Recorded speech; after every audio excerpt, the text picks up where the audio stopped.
I was adding the last name to my guest list when Mom's text came through. Your sister's wedding is the family's priority. We can't make it to yours. No exclamation mark, no pause, just final.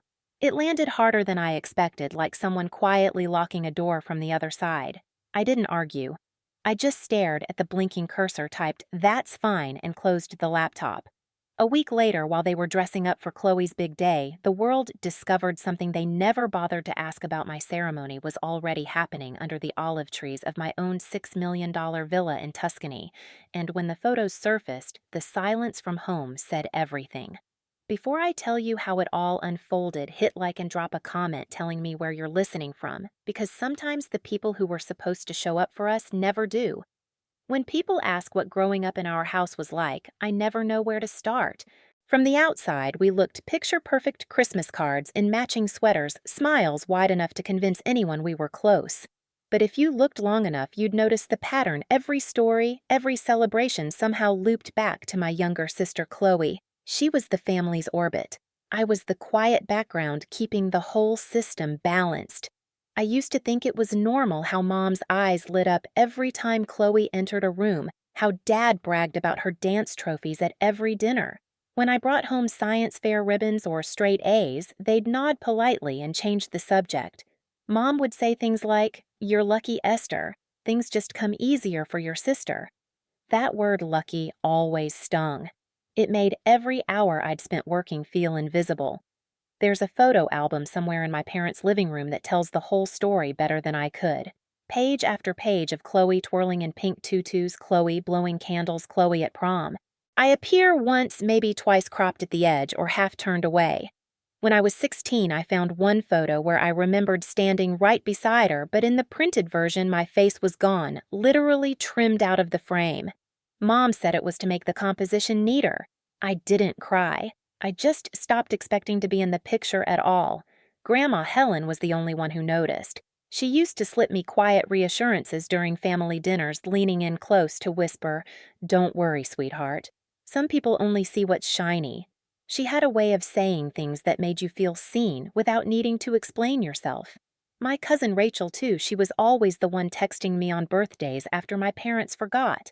But favoritism doesn't explode overnight. It seeps in slowly until silence feels safer than confrontation. By the time we were adults, it had become a language in itself. When Chloe forgot my college graduation, Mom called it a simple misunderstanding. When she borrowed money and never returned it, Dad said she's still finding her way. So when the wedding text came through, I wasn't shocked, it just confirmed what I had always known. I had spent my whole life being the adjustable one, the one who bent, so others could stay comfortable. But that night, as I sat staring at Mom's message, something shifted. For once, I didn't bend. I looked around my apartment, the soft hum of the fridge, the scent of cedar candles I'd lit to calm myself. My wedding invitations were still stacked neatly on the counter, each one handwritten sealed in gold wax. I'd imagined them sitting proudly on my parents' fridge. Now, I imagined them unopened, tossed aside for Chloe's glossy event. And yet, beneath the ache, there was a strange calm, forming a quiet realization that this was my chance to stop begging for a seat at their table. 2 days after that message, Chloe called, like nothing had happened. Her voice was bright sugary, the kind she used when she wanted something. "Can you believe it?" she said. "The venue we wanted opened up last minute. It's the same weekend as yours, but that's fine, right? You're on the West Coast, we're in Boston. It's destiny." Destiny! She actually said that word like she'd just quoted a Hallmark card. For a few seconds, I couldn't even speak. I just listened to the clinking of her bracelets through the phone and realized she was waiting for me to congratulate her. "That's great, Chloe," I said, keeping my voice even. "Really perfect timing." She giggled. "I knew you'd understand. You've always been so reasonable." Reasonable. That was my assigned role in our family script, steady, mature, predictable. The one they could lean on while they indulged her every impulse. The next evening, Mom called. Her voice carried that careful tone she used when she was about to disappoint me but didn't want to feel guilty about it. "Sweetheart?" She began about the wedding dates. "Chloe's fiancé's family can only do that weekend. She's very emotional right now, and it would mean so much if you could be flexible." Flexible. Another word that used to define me. I asked quietly. So, you want me to move my wedding? Mom hesitated. We just think it would be easier for everyone. You're so independent, Esther. You'll understand. The irony almost made me laugh. Easier for them. For her. Not once did she ask what it would cost me. Mom, I said slowly, you promised you'd be there.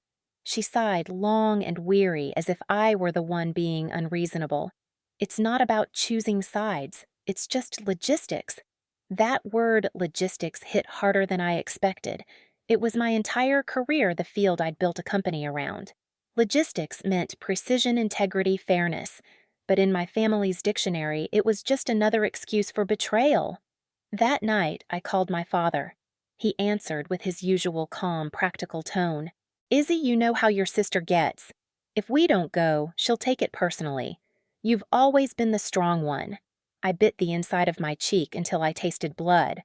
So you're saying it's my job to understand again? He didn't answer. I hung up before I said something I couldn't take back. For a long time, I just sat in the dark, the only sound the low hum of the refrigerator and the clock ticking past midnight. The light from my engagement ring caught the edge of the counter, scattering little reflections across the wall, like fragments of something I'd been trying to hold together too long. That's when it clicked. I realized my family wasn't cruel in loud, obvious ways. Their weapon was omission, leaving me out of pictures, out of conversations, out of priority lists. I'd been trained to interpret silence as love, not this time. I closed my laptop, opened my travel bookmarks, and clicked on a listing I'd saved months ago, a stone villa in Tuscany surrounded by olive groves. The photos glowed like a dream gold light on terracotta walls. If they wouldn't show up for me, I'd build something they could never ignore. The next morning, I booked a flight to Italy. No announcement, no family group chat, no dramatic goodbye, just a single decision made in silence. When the plane descended over the hills of Tuscany, the light was different, softer, almost forgiving. I rented a small car and drove through winding roads lined with cypress trees until I reached the villa I'd only seen in pictures. It was older than I'd imagined. Stone walls, the color of honey wooden shutters, cracked with age olive trees stretching beyond the horizon. The caretaker, an older man named Signor Rossi, handed me a ring of keys and said in careful English, "This place waits for someone who sees it." For the first time in months, I felt seen. Inside, the air smelled of earth and dust, like a place that remembered every voice that had ever echoed through it. As I walked from room to room, I realized this wasn't just a house, it was a blank canvas, a chance to rebuild my story without anyone editing me out. Over the next few weeks, I poured myself into restoring it. I hired local craftsmen who treated every beam and brick as if it were sacred. The sound of hammers and laughter mixed with the hum of cicadas. Every evening, I'd sit on the terrace with a notebook sketching the courtyard for the wedding, one long stone table under a canopy of vines, strings of lanterns overhead. No family table, no seating hierarchy, just one place for everyone who chose to be there. The locals started calling me La Signora Silenciosa, the quiet lady. I liked that. My silence wasn't weakness anymore. It was strategy. When I called my fiancé and told him my plan, he didn't question it. He just said, "If this is what peace looks like for you, I'm in." And for the first time in my life, I believed someone meant it.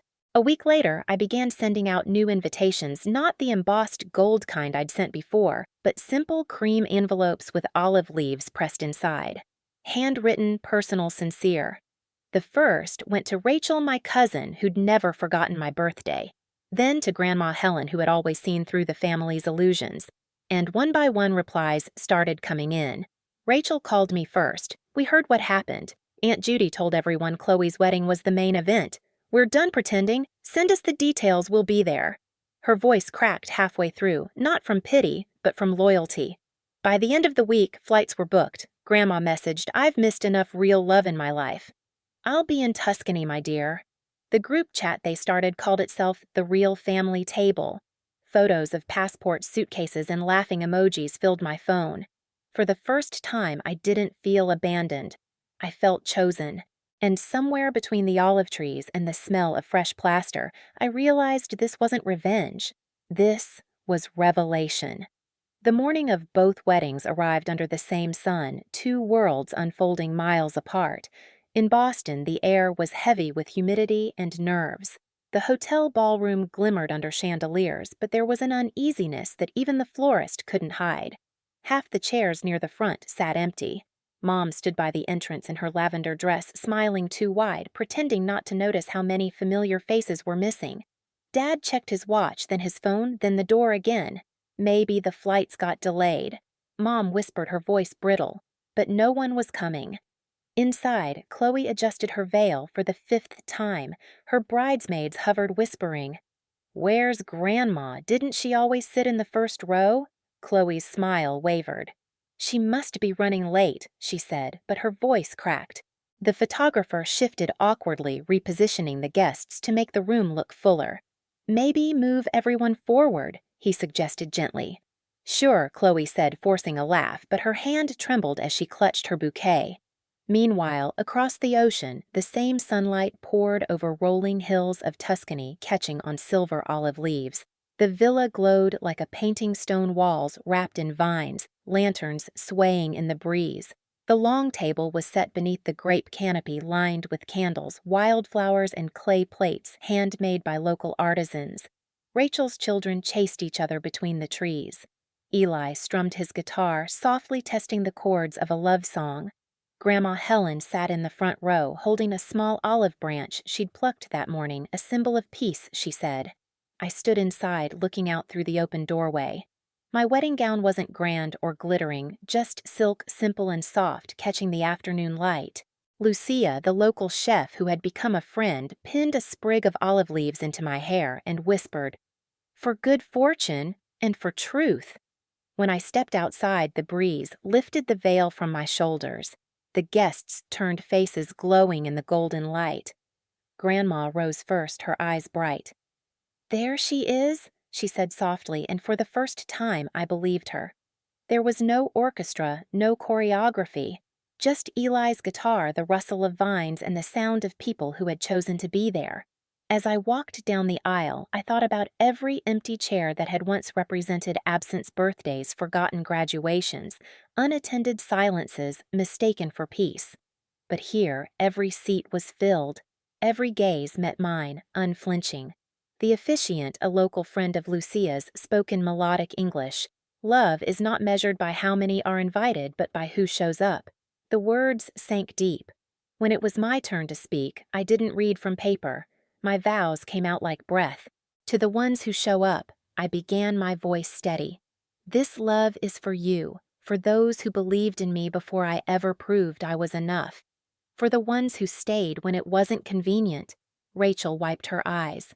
Grandma nodded slowly, whispering, "That's my girl." When the ceremony ended, applause rose not loud, but warm, human, alive. The courtyard filled with laughter and the smell of truffle butter and rosemary.